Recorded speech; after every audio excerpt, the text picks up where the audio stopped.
بدبختی ہوتی ہے کہ زبان کے جب استعمال میں وہ غلطی کرتے ہیں تو کہاں سے کہاں چلے جاتے ہیں۔ سید المرسلین نے سکھایا یہ ہے اور صحابہ نے سیکھا یہ ہے۔ ابو ذر جیسے گالی دینے والے نے گالی دی، وہ کچھ بولنے لگے، کہا بولے نا میں 100 گالی دوں گا، مسکرا کے کہتے ہیں تم 100 بھی گالی دو گے میں ایک کا بھی جواب نہیں دوں گا۔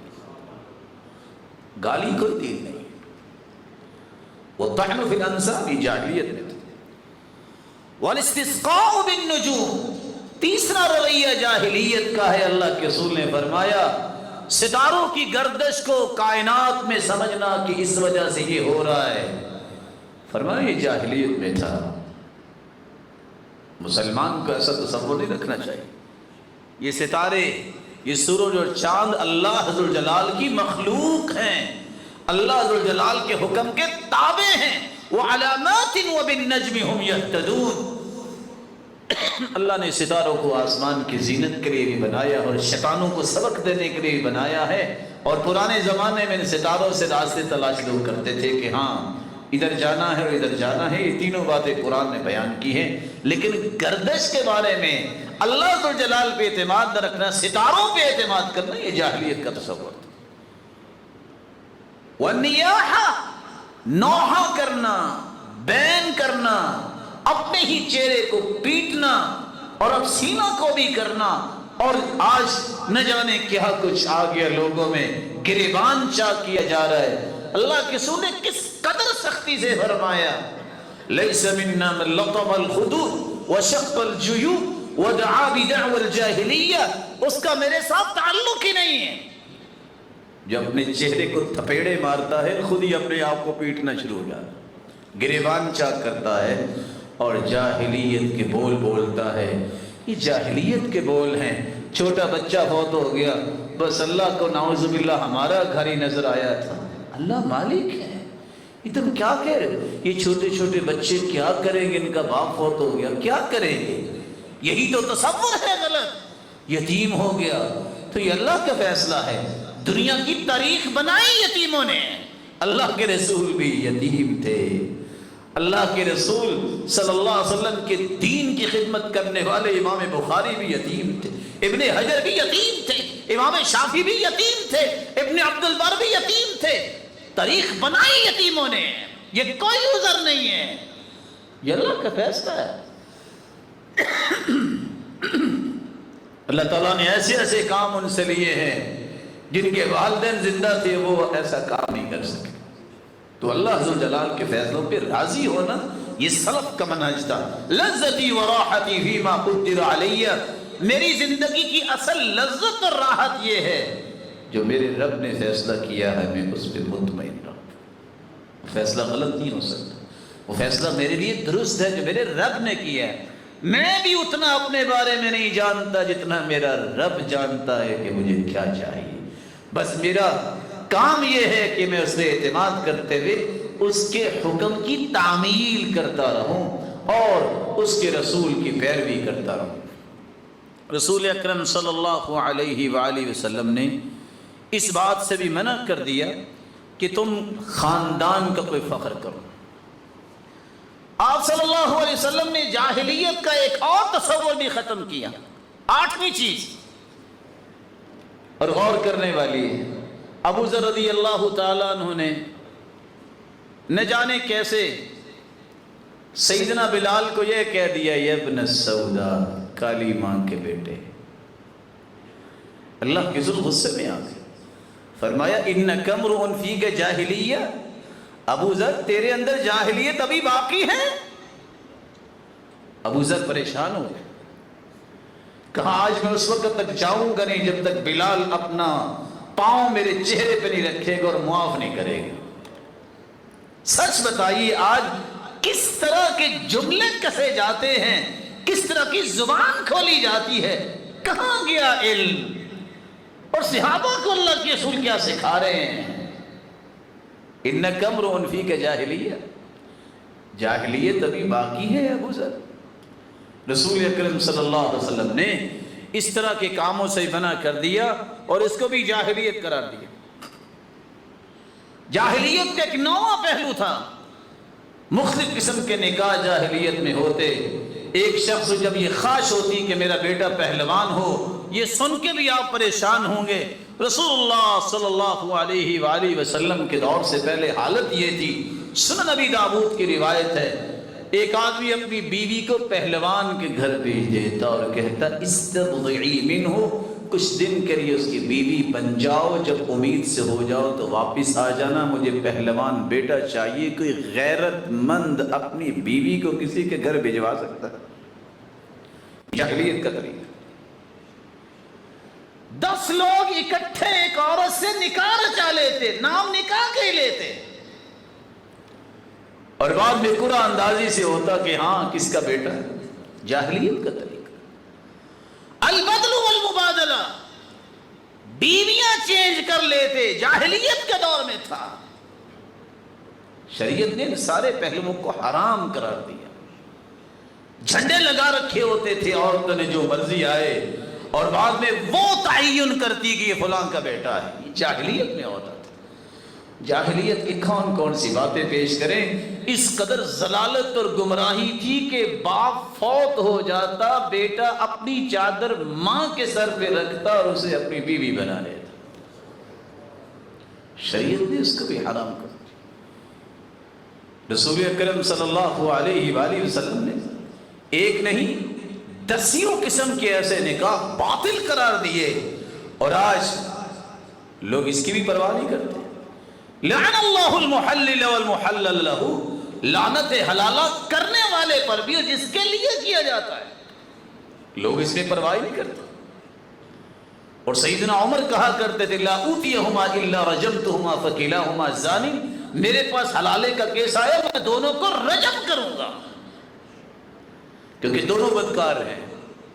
رسول اکرم صلی اللہ علیہ وآلہ وسلم نے بہت خوبصورت دین دنیا کو دیا ہے. اللہ قرآن اور صحیح حدیث کی روشنی میں ہمیں زندگی گزارنے کی توفیق. ایک 10واں کام بھی جاہلیت کا تھا جس سے اسلام نے منع کر دیا، عورت کے ساتھ ظلم. اور آج بھی عورت کے ساتھ ظلم ہوتا ہے، لیکن کچھ لوگ اس ظلم پہ راضی ہوتے ہیں. اللہ صراط مستقیم نصیب فرمائے.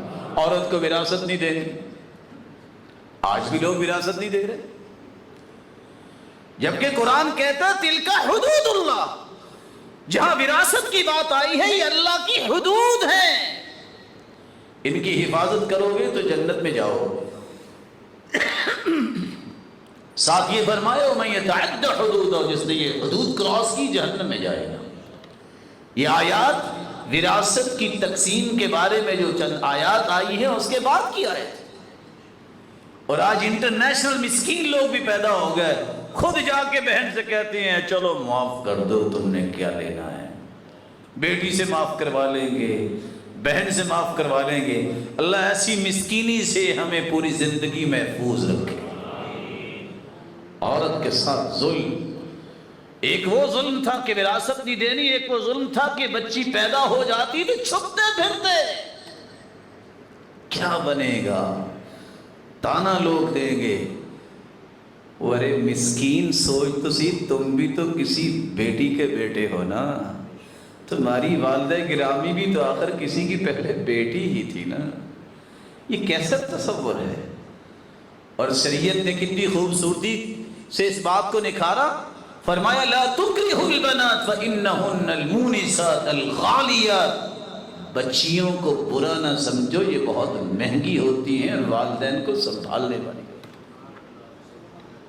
من عال جاریتین، جس کی 2 بچیاں ہیں، اگر اس کی پرورش کرتا ہے، کھلاتا پلاتا پہناتا ہے، تربیت کرتا ہے، حتی تبلغا، یہاں تک کہ بالغ ہو جاتی ہیں. قیامت کے دن اللہ کے رسول نے فرمایا جس طرح 2 انگلیاں ہیں نا جنت میں، یہ والدین میرے ساتھ اس طرح کھڑے. یہ جاہلیت کا تصور تھا. اور آج بھی ایک گھر میں 1 سے 2 بچیاں پیدا ہو جائیں تو سوچنے لگ جاتے ہیں، لگتا ہے کہ یہ کام ٹھیک نہیں ہے. یہ سوچو کام ادھر ٹھیک نہیں ہے کہ آپ کی طرف ٹھیک نہیں ہے. فیصلہ تو اللہ نے کیا نا، تمہیں اللہ کا فیصلہ پسند کیوں نہیں ہے؟ خامن تو تم ہو، وہ تو آپ کی بیوی ہے. اس میں اس کا کیا گناہ ہے؟ رسول اکرم صلی اللہ علیہ وآلہ وسلم نے یہاں تک خوشخبری سنا دی کہ جس کی 3 بیٹیاں ہوں گی یا 3 بہنیں ہوں گی، اگر والد زندہ نہیں ہے، بھائی اس کی پرورش کرتا ہے، قیامت کے دن یہ تینوں جہنم کے سامنے دیوار بن جائیں گے۔ جاہلانہ تصور نہیں ہونا چاہیے۔ طلاقیں صرف اس بنیاد پہ ہو جاتی ہیں بیٹیاں ہیں۔ امام احمد بن حنبل کے پاس ایک شخص آتا ہے اور آ کے کہتا ہے میری بہت اللہ تعالیٰ نے مجھے بیٹیوں سے نوازا ہے اور لوگ باتیں کرتے ہیں۔ کہا پریشان ہونے کی بات نہیں، انبیاء اکثر جو ہیں اللہ نے ان کو بیٹیاں ہی دی تھی۔ تو کہتے جب یہ میں نے بات سنی تو میرا دل جو ہے وہ کس قدر حوصلے والا ہو گیا کہ فیصلہ تو واقعی اللہ کا، کسی اور کا تو نہیں۔ رسول اکرم صلی اللہ علیہ وآلہ وسلم نے جاہلیت کا ایک رواج، بے پردگی بھی ختم کر کے اسلام کا رواج جو ہے وہ عصمت، عفت، اس کو رواج دیا۔ آج لوگ کہتے ہیں نا یہ پردہ تکیہ نوسی ہے، پرانی بات ہے، بے پردگی تکیہ نوسی ہے۔ وَلَا تَبَرَّجْنَ تَبَرُّجَ الْجَاهِلِيَّةِ الْأُولَى، جاہلیت میں بے پردگی تھی، اسلام نے پردہ دیا ہے۔ اسلام نے عورت کی عزت کو بلند کیا ہے، اسلام نے اسے عظمت دی ہے۔ اور کتنی عورتیں اگر پردہ کرے کہتی ہیں تم نے پردہ کر لیا ہے۔ بہت سارے معاشرے میں کام کرنے کے دروازے بند ہو جائیں گے اور ایک عقل مند کہنے لگی ہاں جہاں کاموں کے دروازے بند ہوں گے یہ تو ہوں گے، اللہ کا شکر ہے جہنم کا بھی تو دروازہ بند ہوگا نا، وہی کافی ہے، جنت کی وارث بن جانا یہی کافی ہے۔ رسول اکرم صلی اللہ علیہ وآلہ وسلم نے جاہلیت کے رویوں سے بھی محفوظ امت کو فرمایا۔ بنی اسرائیل کی ایک عورت جس کا قد بہت چھوٹا تھا، اتفاق سے وہ 2 بڑے قد والی عورتوں کے درمیان بازار میں چلتی، لوگ پہچانتے نہیں تھے۔ فَأَخَذَتْ رِجْلَيْنِ مِنْ خَشَبٍ، اس نے لکڑی کی 2 جوتیاں بنائی، ان کے برابر ہو گئی، اور ایک انگوٹھی بنائی، فَغَلَّفَتْهُ بِطِينٍ، مٹی کا لیپ کیا اور اس میں کستوری ڈالی، اور جب وہ بازار میں چلتی تو پاؤں زمین پہ مارتی، لوگ اس کی طرف متوجہ ہوتے۔ فَسَمَّوْهَا فِتْنَةً، بنی اسرائیل کے لوگوں نے اس کا نام فتنہ رکھا۔ شیخ البانی رحمۃ اللہ علیہ جب اس حدیث کو نقل کرتے ہیں تو لکھتے کیا ہے، زی الفاسقات، یہ فاسقات عورتوں کی نشانی ہے۔ آج مسلمانوں کو بھی خیال نہیں ہے، اتنی ہیل والی جوتی پہننے میں نہ باپ کو سمجھ آتی ہے، نہ بھائی کو نظر آتا ہے، اور نہ ہی بیٹوں کو پتہ چلتا ہے کہ یہ کیا ہے۔ قرآن کہتا ہے وَلَا يَضْرِبْنَ بِأَرْجُلِهِنَّ،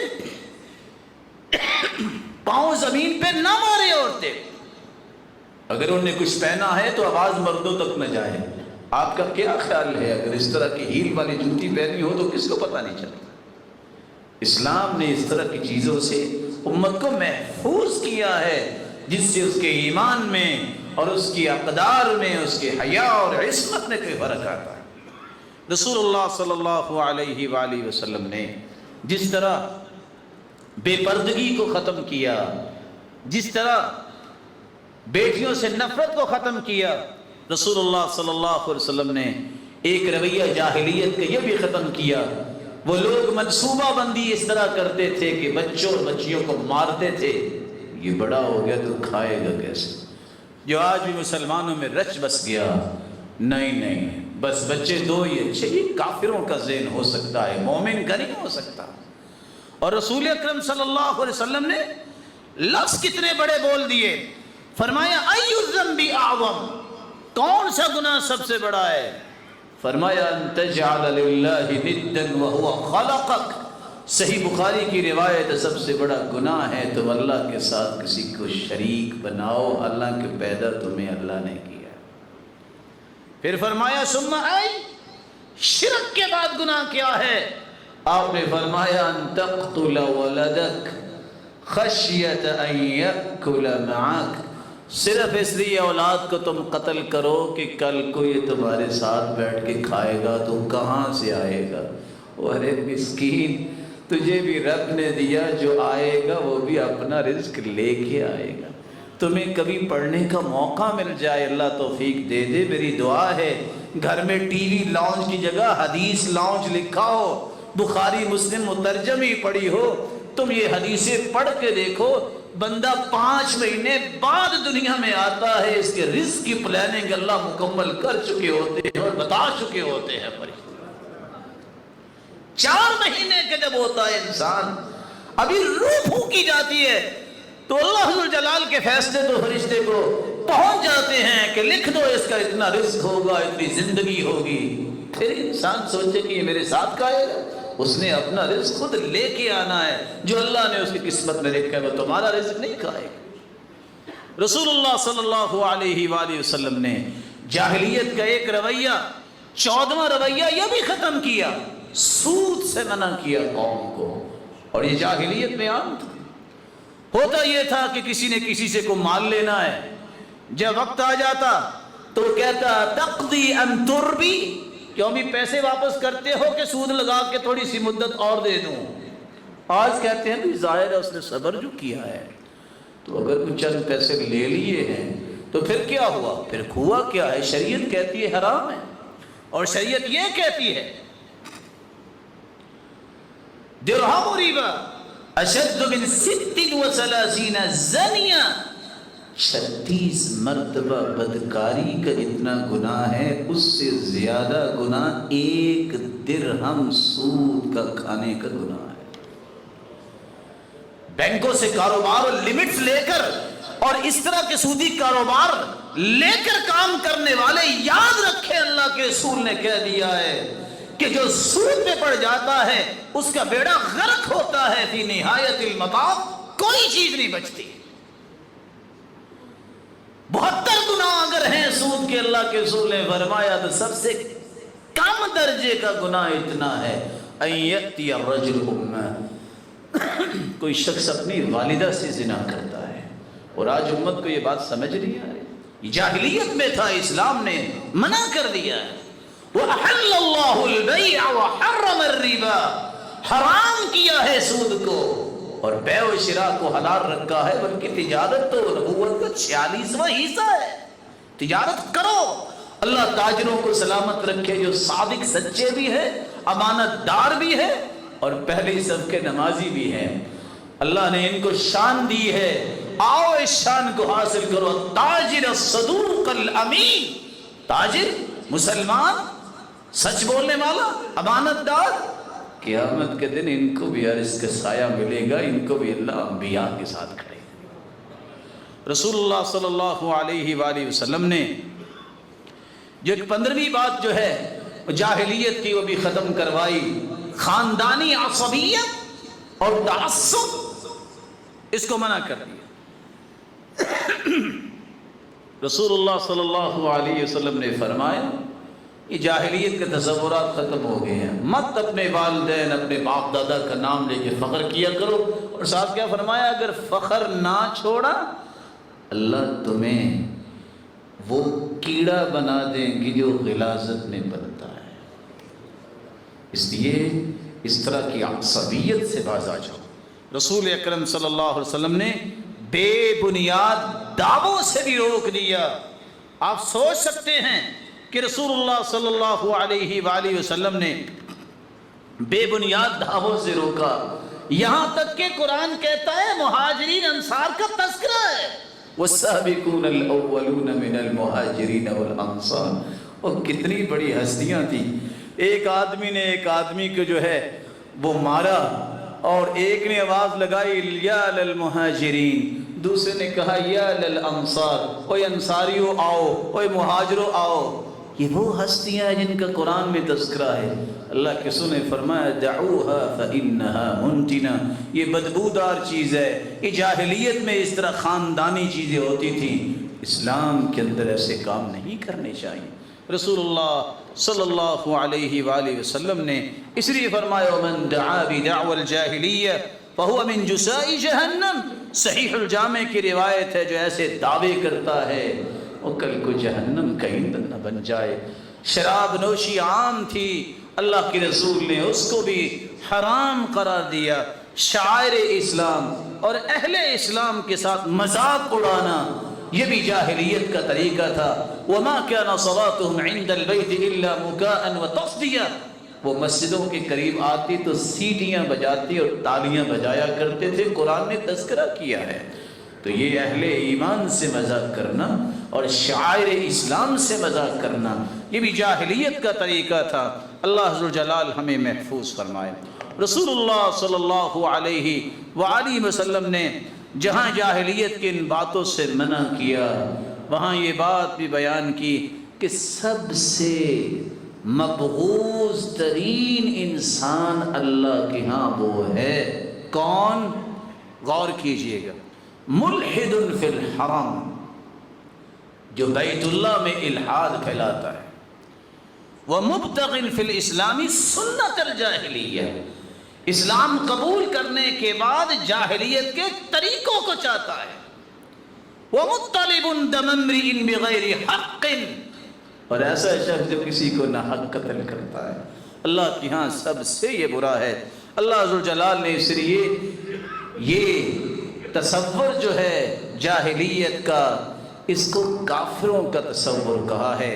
قرآن مجید میں اللہ فرماتے ہیں اِذْ جَعَلَ الَّذِينَ كَفَرُوا فِي قُلُوبِهِمُ الْحَمِيَّةَ حَمِيَّةَ الْجَاهِلِيَّةِ، جاہلیت جیسی حمیت انسان کے دل میں، یہ کافروں کی نشانی بیان کی ہے۔ اللہ ذوالجلال ہمیں جاہلیت کے امور سے محفوظ فرمائے اور ہر اس عمل کی توفیق دے جس سے وہ راضی ہو۔ وآخر دعوانا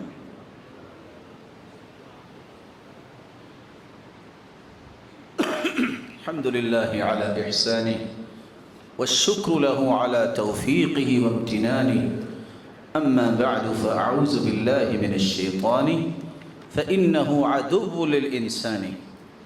رسول اللہ صلی اللہ علیہ وآلہ وسلم نے جہاں جاہلیت کی مختلف پہلوؤں سے منع کیا ہے، اللہ ہم سب کو محفوظ فرمائے۔ میں دو گزارشیں پیش کر کے آپ کی خدمت میں بات کو مکمل کرنا چاہوں گا۔ ایک گزارش تو یہ ہے کہ رسول اکرم صلی اللہ علیہ وآلہ وسلم نے جس اسلام کی دعوت اور تبلیغ کی، اس اسلام کے بارے میں اللہ کے رسول نے کوئی ایسا قانون نہیں بنایا کہ آپ اتنے سال سے پہلے مسلمان نہیں ہو سکتے۔ تو ایسا طبقہ جس کو اللہ نے ایک وقتی ایسی حیثیت دی ہے کہ وہ لوگوں کی بہبود کے لیے اور بہتری کے لیے فیصلہ کریں، امانت ہے ان کے پاس، تو ایسے رویوں سے انہیں رکنا چاہیے جو سراسر اسلام کے مخالف ہیں۔